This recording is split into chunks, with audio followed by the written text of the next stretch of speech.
제일 중요한 건 본인들 입장에서 약간의 데이터가 네. 입력할 때 양념이 들어간다. 양념이 들어가요. 교수님, 그 요즘에 부동산 하락과 관련된 기사들이 정말 많이 쏟아지고 있는데 네. 이게 부동산 관련된 그 조사 기관, 뭐 업체, 뭐 이런 데도 뭐 여러 개고 사실 뭐 그거마다 또 통계도 또 다르고 하는데 이런 부동산 관련된 기사를 어떻게 읽어야 되고 뭐 어느 정도 신뢰를 해야 되는 건가요, 이게? 네. 그래서 오늘 사실 그 주제를 좀 말씀드리려고 합니다. 네. 사실 많은 기사가 그냥 그 어떤 기자분의 개인적인 판단으로 쓰실 수는 없잖아요. 네. 그러다 보니까 공신력 있는 부동산 관련한 각종 통계가 발표되면 그거에 빗대어서 뭔가 기사가 작성되는 경우가 상당히 많이 있습니다. 네. 그 과정에서 우리나라를 대표하는 부동산 관련한 통계를 꼽으라면 네. 뭐 여러 가지 있어요. 네. 부동산도 통계가 많은데 그게 한 3가지 꼽을 수 있는데 하나는 부동산 원이라는 국가기관에서 집계하는 부동산 전반적인 가격 동향을 확인하는 지표가 네. 하나 있고요. 그다음에 시중은행 중에 뭐 부익남에서는 얘기해도 네. 상관없죠. 뭐. 네네네. KB에서 네. 제공하는 부동산 통계가 하나 있습니다. 그리고 국토부에서 또 제공하고 있는 부동산 실거래 지수라는 게 또 있어요. 네. 사실 국토부라고 하지만 이것도 부동산원에서 도와줘서 만든 거긴 합니다. 네네네. 자, 그래서 이 3가지 지표가 있는데 이 지표가 통계가 다 달라요. 우리 부익남님 네. 정도면은 네. 어마어마한 초고수니까 다 아시잖아요. 왜 이러세요? 네? 방송 때문에 모른 척하지 말고. 아닙니다. 가끔 다를 때 당황스럽지 네? 않으세요? 사실 어느 정도 비슷하게 추세가 움직이는 것도 있는데 유독 특정 지역이 막 달라지거나 서울. 특정 곳이 특정 시기에만 안 올라가거나 맞아요. 뭐 이러기를 하는 게 있어요. 맞아요. 네. 근데 뭐 다른 어떤 조건 가지고 조사하는 건 아닐 텐데 뭐 약간의 뭐 수치는 약간 차이가 있겠지만 어떻게 경향성이 이렇게 달라질까? 그건 참 저도 이해가 안 되거든요. 그죠. 네. 예, 바로 오늘 그래서 그런 것들을 우리가 이제 신문 기사를 보고 내 목돈을 또 투자하셔야 되는데 네. 그때 어떻게 하면 좋을지 그 얘기를 좀 해드리려고 합니다. 일단 조사 방법이 다르고요. 그리고 표본이 다르고요. 그러다 보니까 이게 경향 차이가 커지는 거예요. 네. 먼저 하나씩 좀 설명을 드릴까요? 조사 일단 방법부터 다르다. 조사 방법부터. 네. KB 같은 경우는 쉽게 해서 그 동네에 자신들과 제휴 맺어져 있는 공인중개사 사람들에게 전문가들에게 물어보는 거예요. 네. 그 동네 요즘 어떻게 됐어요? 이 동네 얼마입니다 해서 단말기에 입력을 해줍니다. 네네. 그걸 바탕으로 집계를 해요. 이게 바로 KB 방식이고요. 그다음에 부동산원에서 집계하는 방식은 자신들의 직원이라고 할 수 있는 부동산원의 전문 그 집계 요원들이 있어요. 네. 이 요원들이 전화도 하고 가보기도 합니다. 그렇게 해서 집계를 해요. 네. 자, 그런데 이렇기 때문에 생기는 편향성이 있는데 지금은 또 이걸 보정하기 위한 많은 노력을 하고 있다고들 주장을 하는데 네. 그럼에도 불구하고 생길 수 있는 요인들 한번 말씀드려볼게요. 일단 공인중개사를 통해서 집계하는 방법 같은 경우는 네. 중개사분들은 거기에서 상시 아파트 매매를 모니터하다 보니까 같은 동 같은 평형대를 하더라도 네. 약간의 가격 거래 차이가 있을 수 있잖아요. 아, 그렇죠. 뭐 1,000만 원 더 낮게 거래했다가 1,000만 원 더 비싸게 됐다가 그렇게 되면 자기가 생각하기에 어떤 조닝 안에 있었을 땐 이거는 가격이 변한 게 아니야. 이렇게 인식들을 하시는 거예요. 그럴 수 있죠. 네. 네. 그러면 그냥 변화 없음 버튼 일종에 누른다. 이렇게 생각하셔도 되는 거죠. 네네. 그런데 이제 어떤 신문 기사는 예를 들어서 그 근처에 얼마 올랐대던데 요거 하나를 본 거일 수도 있잖아요. 그러면 올랐는데 지표는 변화가 없고 네. 이런 차이가 있을 수 있는 게 하나 있고요.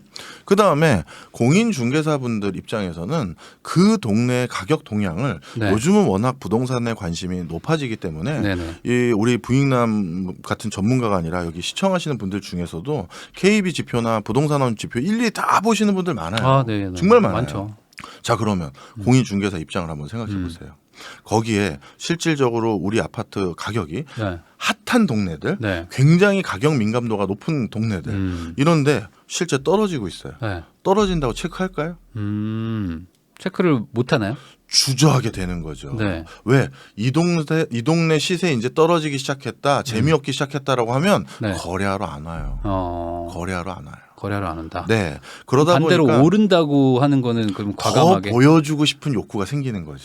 아, 그래요? 근데 그게 약간 현실하고 약간 다를 수도 있는 게 저도 중개사분들을 만나보면 중개사분들이 오르는 거를 마냥 좋아하지가 않는 게 그렇죠. 오르면 또 주인들이 안 파니까 그리고 거래량 주니까. 물건을 안 내놓으니까. 네. 자, 그러면 이렇게 생각하셔야 돼요. 떨어져도 거래가 안 오르고 네. 거래가 안 되고 네. 올라도 거래가 안 되면 부동산 가격이 영원히 똑같아요. 아, 그냥 그런데 상대적으로 네. 언제가 더 거래가 안 되냐면 네. 떨어졌을 때가 더 안 되거든요. 어. 오를 때는 그래도 거래가 돼서 계속 가격이 네네네. 올라가는 거예요. 떨어지는 거는 하방 경직성이 분명히 있었던 장들이 있었었고 네네. 자 바로 그런 여러 가지 이유로 하여튼 제일 중요한 건 본인들 입장에서 약간의 데이터가 네. 입력할 때 양념이 들어간다. 양념이 들어가요. 어. 자 그런데 모든 지역이 그런 건 아닙니다. 네네. 예를 들어서 KB 같은 경우는 아까 우리 부익남님도 슬쩍 아주 조심스럽게 말씀해 주셨습니다만 어떤 지역은 부동산원이나 KB나 큰 차이가 없어요. 네. 10년치를 살펴봐도 큰 차이가 없어요. 네. 그런데 어떤 유달리 서울의 특정 지역만 두 곳에서 집계한 방식이 상승률이 큰 차이가 있어요. 2019년 부동산 핫할 때를 기준으로 했었을 땐 상승률의 3배 차이 나는 데도 있었어요. 근데 3배 차이면 뭔가 이상한 거잖아요. 그렇죠. 네. 바로 이제 그것이 집계 방법에서 오는 차이도 분명히 있다라는 거예요. 네. 그래서 이렇게 지금 뜨거울 때 네. 전화 돌리면서 지금 이제 오르는데 더 오르기 전에 사셔야죠 할 때 그때 매매가 올라가는 거예요. 가격이. 네. 그런데 다 올랐다라고 하면 진짜 거래가 이제 더 이상 안 들기도 하고 네. 그리고 뭐 아예 앞으로 더 많이 오를 것 같은데 할 때도 또 좀 거래가 안 어. 일어나고 하여튼 독특해요. 그럼 아까 말한 3배라는 게 어디가 더 높다는 거예요? 뭐 상승률이 어디가 더 KB가 더 높다. KB가 더 높아요. 그럼 KB가 변동성이 더 크다는 건가요? 변동성이 더 큽니다. 부동산원보다. 이렇게 조사 방법이 다르고 그다음에 또 하나가 더 있어요. 부동산원에서는 이상 가격 조정이라는 장치가 들어가요. 네. 이것은 부동산원에서 실제 현장에 나가서 조사를 하거나 전화로 조사한 사람들이 이거는 좀 이상한 거래인데? 네. 라는 나름의 판단을 하는 거래들이 있어요. 뭐 증여라든지 아니면 어떤 네, 이유로 네, 네. 가격을 좀 올려서 사줘야 될 이유가 있었다든지 이런 걸로 봤었을 때는 이걸 공식적인 통계에서 빼버립니다. 빼버리는 게 있죠. 그래서 그러다 보니까 가격이 실제 단순히 공인중개사분들은 그냥 입력만 하는데 이거는 스스로 조정을 하는 조정이 있으니 네. 덜 움직이는 거죠. 변동성이. 그래서 그런 차이가 또 있어요. 또 한 가지 또 기억해야 될 게 뭐냐면 국토부 이제 실거래가인데요. 이거는 말 그대로 실거래가 일어난 것만 가지고 하긴 합니다. 네, 이건 뭐 여지가 없잖아요. 여지가 없죠. 네. 근데 이제 이 실거래라는 것도 또 위험성이 많잖아요. 요즘 같을 때는 부모님들이 이제 슬슬 자식들에게 물려줘야 된다 네. 생각하기도 하고 아니면 자식이 지금 사업을 하다가 네. 요즘 경기가 안 좋아서 크게 좀 사업 자금이 더 필요해요. 근데 그냥 빌려주면 사실은 큰 돈이면 증여로 보이거든요. 네, 네. 그럼 그건 안 되니 어떻게 한다? 네가 가지고 있는 아파트를 아빠가 비싸게 사줄게 라고 하면 이게 매매가 되잖아요. 네. 증여보다는 싸거든요. 아, 그렇죠. 그런 식으로 이제 이상 거래들이 생기는 것도 일단은 국토부의 실거래가 부동산 개수에는 들어갈 수밖에 없는 일단 요지가 생겨요. 네. 그래서 바로 이런 것들 때문에 일단 통계가 차이가 날 수밖에 없는 게 있다. 그래서 첫 번째는 뭐다? 집계 방법의 차이 때문에 생기는 네. 거고 두 번째는 표본입니다. 네. 예. 이거는 벌써 부동산원이 한번 된통 한번 국회에서 지적을 받았어요. 언제죠? 한 1년 전인가 2년 전인가 한번 그 기사도 막 나왔었잖아요. 맞습니다. 네. KB는 그 집계하는 방식이 한 3만 개 가구가 좀 넘는 3만 그 표본을 가지고 계속 모니터를 합니다. 네. 그런데 부동산원에서는 한 2년 전까지만 하더라도 9천 가구가 좀 넘었어요.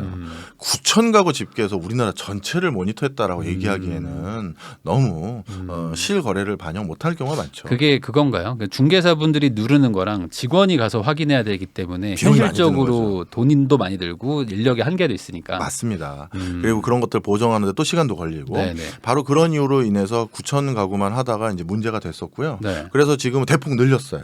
네, 그래서 뭐 KB에 거의 준하는 수준까지 왔다 이렇게 아, 알려져 있어요. 네네. 그래서 그 당시 이제 예산 증액을 해서 이제 국가에서 좀 해라 했고 에피소드도 하나 있었던 게 KB 때문에 그 국가기관이 지금 약간 심하게 말하면 나에게 모멸감을 줬어 이런 수준을 당한 거잖아요. 그렇겠죠. 그래서 KB가 눈치가 보여서 한동안 맞아. 발표를 안 했잖아요. 그때 무슨 몇 월이었지? 9월인가가 보고서가 안 나왔어. 보고서를 안 냈어. 갑자기 그 뭐 기사 터지고 나서 뭐 안 나오더라고 한 달이. 아니 국가기관이 민간에 밀린 꼴이 되니 KB가 알아서 네. 머리 숙인 거죠. 네. 발표 안 그러다가 하겠다고. 전화 미친 듯이 했어요. 네. 사실 저도 꼭 챙겨봐야 될 연구 때문에 네, 네, 시계열이 네. 끊기면 안 되니까 그렇죠. 왜 안 내시는 거예요? 전화한 사람 중에 하나인데 네. 그러다 보니까 KB가 다시 냈죠. 네, 네, 그래서 맞아요. 그런 기억납니다. 에피소드도 있어요. 네. 결국 국가에서도 돈을 더 써서 좀 이제 내실 있는 통계를 만들어 보자 해서 샘플을 대거 늘렸습니다. 네네. 자, 그런데 얼마로 늘렸느냐? KB가 한 3만 6천 개 정도 정도 되고요. 네. 한국 그 부동산원이 이제 2만 개를 좀 넘어갔는데 여기에서도 조금 더 디테일하게 보면 좀 네. 이상한 게 있어요. 부동산원에서 발표하는 통계 동향 지수가 두 네. 가지가 있어요. 주간이 있고 월간이 있습니다. 네네. 근데 주간은 아파트만 가지고 조사해요. 근데 월간은 아파트가 아니라 그냥 공동주택은 다 들어가요. 다 들어가요. 네, 그래서 빌라, 뭐 다세대 네네, 이런 게 다 네. 들어갑니다. 그러다 보니까 특이해요. 주간을 예를 들어서 5주를 합쳐야 네. 월간 상승률과 똑같아야 되잖아요. 안 맞을 때 있어요. 안 맞아요. 안 맞아. 안 맞아. 안 맞을 때 있어요. 아니 주간이 0.01% 네. 상승했다고 해서 네. 내일이 5번 하면 0.05가 돼야 네. 되는데 월간 동향을 봤더니 0.4가 올랐대. 네. 뭐 그럼 10배 차이가 나는 거잖아요. 이게 어떻게 된 거냐. 이제 이 지적들이 나간 거예요. 네네. 그 이유는 아까 표본 때문이에요. 주간으로 조사한 거는 아파트만, 그리고 월간은 아파트 말고 다세대, 빌라 뭐 이게 포함되어 있는 거예요. 그리고 아파트도 월간의 표본으로 들어간 아파트와 주간에 달라. 들어간 게 달라. 아, 그거라도 맞으면 그러면은 그거를 발표하는 게 이유가 의미가 없는 거 아닌가요? 뭐 일단 유구무원입니다. 저도 아는 사람이 많은 곳이기 때문에 네네네. 자 그래서 이런 여러 가지 통계들의 편차들이 있어요. 그런데 이제 언론에서 보도가 났을 때 네. 통계가 뭔가 예쁘게 나와서 뭐 너무 높아졌다 떨어졌다 뭐 어땠다라는 시사점이 있으면 네. 발표를 하게 되는데 네. 그때마다 부동산 시장의 뷰가 달라지는 거잖아요. 이렇게. 그렇죠. 바로 그래서 여러분들이 도대체 교수님 뭘 믿어야 됩니까? 제가 요즘 어디 강의 가면 부익남 나온 거 보셨다고 막 하면서 뭐 반가워하시더라고요. 네. 그래가지고 아유 예 감사합니다 했는데 그런 질문을 물어보셔서 네네네. 오늘 이 주제를 일단 앞에 서두로 던진 겁니다. 그러면 우선 표본이 차이가 많이 났었는데 이제 어느 정도 좁혀진 거잖아요. 좁혀졌습니다. 3만 몇 개 대 이제 한 2만 후반대면은 거의 네. 비슷한 건데 네. 그 표본을 넣는 기준도 다를 거 아니에요. 사실. 맞아요. 네. 그러니까 숫자가 비슷하다고 해서 같은 결과가 나오진 않을 것 같거든요. 맞습니다. 네. 이게 또 이제 또 어려움이에요. 지금은 이것은 양쪽 기관 모두 계속해서 수정 보완을 해가고 있는데요. 네네. 좀 설명을 드리면 예전에 이런 표본 방식으로 부동산 통계를 우리나라뿐만 아니라 전 세계에서 많이 할 수 있었던 이유가 네. 공동주택인 아파트 같은 경우는 그 구조가 표준화되어 있거든요. 닭장처럼. 네. 뭐 예를 들어서 32평이다. 그럼 그렇죠, 32평 다 뭐. 똑같이 생겼어요. 네. 근데 지금은 32평이라고 해도 안에 구조 다 다르고 타입 다르죠. 타입 다 A, B, C, D, 다르고. E, F, G도 있어요. 맞습니다. 또 사실 요즘은 워낙 정주 여건에 대한 만족이 높아서 어느 뷰냐. 네, 뭐 그렇죠. 뭐. 그것도 되게 네, 중요하잖아요. 뭐 어디 좀 뷰가 좋으면 뭐 몇 억씩 차이 나고 막 하잖아요. 그럼요. 네. 바로 그런 이유 때문에 이제는 이런 표본으로 조사하는 게 현장에 가보면 전혀 다른 소리를 들을 때가 너무 많아요. 네, 네, 네. 그래서 이거를 어떻게 하면 수정 보완할 수 있을지에 대한 고민을 이건 아직도 계속 하고 있는 상황이지 네. 이거에 대해서 명명백백하게 답을 찾은 건 아니고요. 그나마 KB는 가장 대표적인 표준화된 평형대와 모델을 바탕으로 집계를 점점 맞춰가는 걸로 알고 있고 뒤늦게 샘플을 늘리다 보니 부동산원은 본인들이 일단 샘플에 예를 들어서 저희 조사에 참여해 주세요 하면서 뭐 기프트콘 준 집이 있을 거 아니에요. 네. 근데 그 집이 알고 봤더니 전형적인 그 동네의 스테레오 타입의 아닌 경우도 있을 수 그럴 있겠죠. 수도 있겠죠. 그러다 보니까 보정들을 좀 이제 들어가기 시작했어요. 예. 그래요. 그런 것들이 이제 일어나니 뭐 계속 둘이 이제 비슷해지지 않을까 저는 그렇게 생각하고 있습니다. 전체적으로는 어쨌든 간에 좀 둘 다 더 어쨌든 정확하게 하려고 보정을 하기는 한다. 네. 그러니까 이제 최대한 현실을 반영하려고 둘 다 노력은 하고 있다는 거잖아요. 맞습니다. 그래도 그냥 듣기로는 표본이 많은 데가 그래도 조금 더 정확하지 않을까? 좀 현실 반영하지 않을까라는 생각은 드는데 이게 어떤 정확도라고 해야 되나? 현실 반영도가 차이가 많이 나나요? 그래도 KB가 그래도 좀 더 좀 뭐 현실적이라고 봐야 되나요? KB는 그래도 어떤 민간 회사잖아요. 네. 그러다 보니까 이 지수를 통해서 실제 거래를 하거나 상업적으로 활용하는 사람들에게 큰 지표가 됐으면 하는 바람이 있는 것 같아요. 그래서 상대적으로 흔히 말해서 핫플레이스, 네. 사람들의 관심도가 높은 지역의 표본이 조금 더 많이 비중이 돼 있어요. 그런 빈번하게 거래되고 가격 동향의 폭을 면밀히 모니터하는 지역은 KB가 조금 더 날 수 있어요. 그런데 한국감정원은 네. 대한민국 국민을 위해서 만든 지표일 거 아니겠습니까? 그러다 보니까 지표의 샘플이 안 분되어 있죠. 아, 14개 시도에. 전체적으로 그냥. 그렇죠. 네. 그러다 보니까 어떻게 보면 좀 거래가 띄엄띄엄 일어나는 시군 단위에서는 아니면 시도 단위에서는 네. 한국감정원 것 것들이 조금 더 부합성이 높다라는 소리를 제가 필드에 계신 분들에게 많이 들었어요. 아, 이게 뭔가 전국적으로 본다거나 네, 뭐 네. 지방 이런 데들은 오히려 좀 부동산원이 네. 어쨌든 좀 더 낮고 네. 뭐 특정 지역들 아무래도 사람들이 막 투자하려고 하는데 뭐 대출 많이 일어나는데 뭐 이런 데들은 KB 쪽이 그래도 좀 샘플이 많을 것이다. 네, 시장에선 그렇게들 지표를 활용하고 있는 또 것 KB에서 같습니다. 또 대출 기준으로 이걸 또 쓰잖아요. 또. 맞아요. 그러다 보니까 대출이 빈번하게 일어나는 곳들에 대해서는 표본이 당연히 중요하겠죠. 괜히 거기서 실수하면 안 되니까. 그럼요. 자기네들 돈 위험하니까 어쨌든 네. 확실하게 또 챙기는 부분은 있겠다. 그다음에 이제 하나 더 말씀드리면 네. 그러면 교수님 이렇게 표본으로 한 거 안 보고요. 저는 실거래가만 볼래요. 그건 진짜 매매가 일어난 거니까요. 네네. 자, 그래서 실거래가에 대해서는 저희 같은 학자들은 그거를 보정하는 방법으로 여러 방법이 있는데요. 네. 가장 좋아하는 방법이 뭐였냐면 이런 겁니다. 예를 들어서 여기가 예를 들어서 강남구 네. 뭐 논현동이라고 가정하면 논현동의 실거래가를 어떻게 계속 발표하게 되냐면 네. 일단 5건이 일어나는 경우에만 집계하자 이렇게 약속을 했다 하면 5개가 여기 일어났어요. 이 네. 동에. 그러면 다음 달에도 5개가 일어나야 네. 통계로 연달아 잡혀요. 그렇죠. 그럼 5개를 다 잡느냐 그게 아니라 네. 비싸게 산 거 싸게 판 건 다 제끼고 빼고 3개. 가운데 거만 네. 중위값만. 그거 피겨 스케이팅 뭐 점수 매기고 뭐 그런 그런 거네요. 거랑 똑같아요. 그런 거죠. 네. 왜냐하면 싸게 판 건 뭐가 있겠지. 네, 네. 비싸게 판 것도 뭐가 있겠지. 그래서 그 두 개 밑에 거 다 빼고 네. 가운데 중위값만을 가지고 계속 집계했었을 때 네. 그게 가장 적정한 시세가 아니겠느냐라고 해서 발표를 하는 게 통상적인데 네. 이 실거래가는 네. 요즘 같은 상황에선 집계할 수 있는 단지가 거의 없겠죠. 거의 없어요. 뭐 서울에서 1000개도 안 팔린다 뭐 이러고 있는데. 맞아요. 네. 그러다 보니까 실거래가만 믿고 그것만 쳐다보겠다라고 할 수 없는 게 이 네. 두 지표가 그래도 잘 팔리고 잘 먹히고 잘 보도가 되는 이유가 실거래가는 또 그런 문제가 있는 안 거예요. 나오니까. 안 나와요. 데이터가. 네. 네. 바로 이러기 때문에 이 지표들을 모두 보실 줄 알아야 되고 어떤 차이가 있는지도 알아야 되고 이런 요인이 뭔지를 아시라고 제가 오늘 말씀을 좀 드린 겁니다. 근데 그 옛날에 그 한국 부동산원 그 데이터들이 뭐 이슈가 되고 막 했던 것들이 그걸 가지고 사실 정부가 어떤 정책을 결정하고 여기 오른 퍼센트가 뭐 얼마 안 된다 뭐 이러면서 뭐 집값 안 올랐다 뭐 이런 얘기를 해가지고 괜히 좀 된통 맞고 막 그랬잖아요. 엄청 맞았죠. 네. 그런데 사실 정책을 결정할 때는 민간 데이터를 이용하지는 않을 거 아닙니까?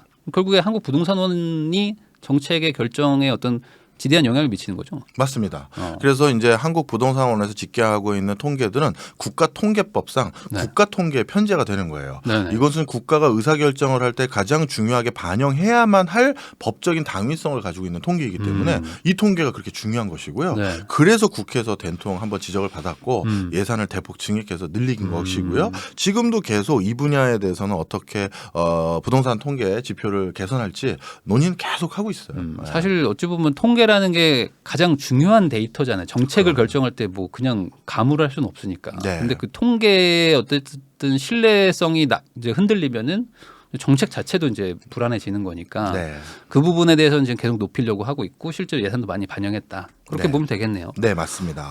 그러면 이게 민간 데이터랑 같이 뭐 보거나 그러지는 않나요? 그렇게 할 수는 없나 보죠. 참고 자료만 해요. 그리고 사실 민간 데이터라는 게 100% 어떻게 집계하고 어떻게 특히 보정했는지를 공개를 안 해요.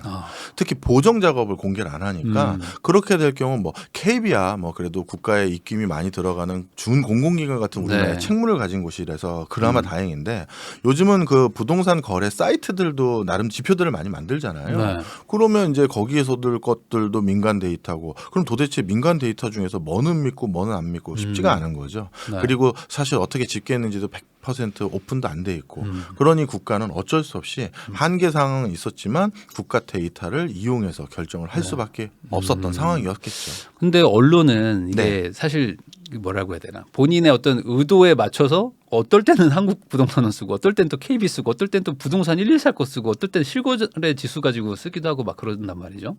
그러면 이제 보는 사람 입장에서는 요 디테일한 거 이제 교수님 설명해 주셨지만 이런 걸 잘 모르고 보면 뭐 이렇게 해석하면 또 이런 거고 아니다라고 하면 또 이렇게 반론이 되는 상황인데 이 개인들은 그럼 이걸 어떻게 좀 봐야 되는지 아 이게 너무 어려워요. 그래서 다 봐야 되나요? 다 보기는 현실적으로 힘들 것 같은데. 맞아요. 그런데 이제 언론 보도가 저도 네. 그 여러 뭐 기자님들의 고충을 알아요.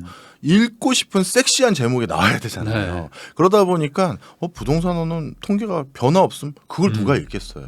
근데 KB에서 어느 동네 네. 가격 상승 기세 뭐 전환 뭐 네. 이렇게 됐다. 그럼 이게 보도가 되는 거거든요. 바로 그러다 보니까 한 기자님이라 하더라도 네. 그때 다른 통계를 인용할 수밖에 없는 상황이에요. 네네네. 그래서 여러분들이 무조건 언론에서 어느 동네 통계상 어떻게 변해됐다라는 지표만 가지고 그 동네가 실제 꼭 그렇게 됐다라고 100% 확증하지는 않으셨으면 좋겠어요. 네. 그게 오늘 제 결론입니다. 아, 그러면 결국에 그래도 한국 부동산 원하고 KB 시세가 그래도 좀 대세니까 그 두 개를 동시에 볼 필요는 있겠네요. 그건 사실 우선은 그 두 개는 좀 같이 봐라. 그리고 둘 다 어쨌든 최대한의 보정을 하려고 노력하고 있다. 네. 그리고 실제 실거래가가 지속적으로 발표되는 지역이 있다면 네. 저라면 당연히 그걸 믿겠죠. 네. 실거래가가 뭐 최근에 찍힌 게 있다면 그건 봐야 그럼요. 되겠지만 네. 실거래가가 없다면 어쨌든 지수를 추종할 수밖에 없으니까 그렇습니다. 그렇게 봐야 된다. 그럼 다른 나라들도 보통 이렇게 국가적으로 통계를 매기나요? 네, 국가 단위로 부동산은 특별히 통계를 매겨야 될 가장 중요한 경제적 재화이기 때문에 네. 국가마다 편차는 있지만 매기고요. 대부분 표본을 통해서 추출하는 방식을 많이 합니다. 그거는 이제 통계를 집계할 때의 경제적 비용이 많이 들어가는 거고요. 네네. 우리나라 같은 경우 국토부의 실거래가 같은 경우는 공인중개사 분들께서 중개업을 수행하고 나서 중개를 한 내용을 실제 관할 그 구청에 등록을 하게 되죠. 실거래가 신고를 등록. 해야 되잖아요. 그래서 그런 어떤 전산이 되게 잘 이루어진 나라죠. 네. 그러다 보니까 우리는 그렇게 실거래가까지도 통계를 만들 수가 있어요. 네. 네, 일본이나 이런 데는 이런 전산 이런 게 안 돼 있습니다. 네, 그러다 보니까 하고 싶어도 못 해요. 그러니 자연스럽게 어쩔 수밖에 없다. 샘플 가지고 얘기하자. 샘플 가지고. 이게 일반적입니다. 아, 근데 뭐 우리나라는 그래도 아파트가 뭐 반 이상 되니까 그나마 시세 조사하는 게 쉬울 것 같은데 맞습니다. 뭐 미국이나 뭐 이런 데들은 뭐 단독 주택들 있는 데는 네. 다 내부 구조도 다르고 내장재 다르죠. 수영장 있는지 없는지 뭐 그럼요. 벽난로 몇 개인지 뭐 방 몇 개인지 그런 거 다 다를 텐데 네. 오히려 그럼 정확도가 우리나라가 그래도 높은 거겠어요. 정말 송구한 표현입니다만 네. 도시형 국가들 몇 개 빼고는 네. 우리나라 부동산 통계는 그래도 다른 나라에서 벤치마킹하러 와요. 네. 그러니까. 네, 그동안 부동산원에서 그 한정된 인원이 네. 9천 가구를 조사한다는 건 쉬운 건 아니잖아요. 그렇겠죠. 바로 그런 고충들 때문에 네. 조사를 못했던 건 있었지만 그래도 방법론상에서는 외국에서 벤치마킹하러 올 정도로 많이 모니터도 합니다.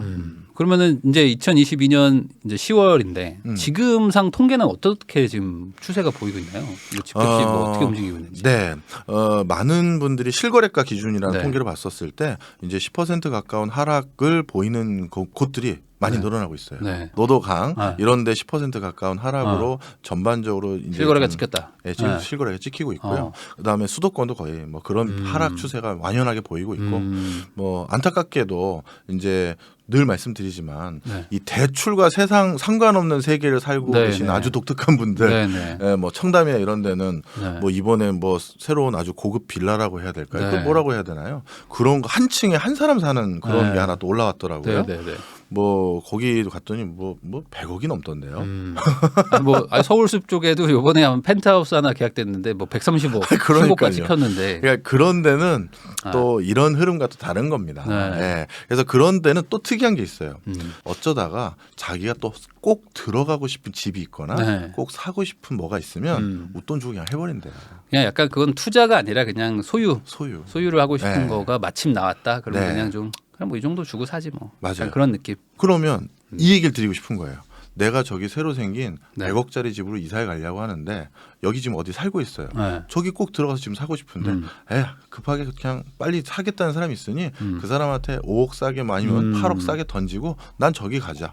자 그러면 그게 그 동네 전반적인 시세가 떨어진 걸까요? 그게 아니라는 거예요. 네네. 그래서 제가 말씀드리는 일정 금액 이상의 부동산 가격이 거래되는 그런 특정 지역 같은 경우 네. 고 5억 떨어졌다 4억 떨어졌다가 대세 하락이라고 절대 읽으시면 안 된다는 얘기입니다. 그러면 어느 정도 거래량이 좀 받쳐줘야지. 받쳐줘야 그게- 그 다음에 이제 어느 정도 좀 추세라는 게 보일 텐데 그렇죠. 지금은 거래량이 너무 없잖아요. 네. 그러면 여전히 그러면 지금은 통계적으로는 좀 데이터를 좀 쓰기가 좀 어려운 상황이라고 봐야 되나요? 네, 통계적으로는 어려운데 부동산을 저희가 진단하는 사람들의 입장에서는 지금 거래량은 결국 하락을 다 인정했고 하락 추세를 다 확인했기 때문에 네. 자신의 전 재산의 거의 7, 80%를 부동산으로 가지고 있는 사람들이 네. 내가 내 전 재산의 30%를 하락해서 던질 수는 없지 하고 들고 있는 거니 네. 이런 상황까지 통계를 해석해서 하락 추세가 맞다.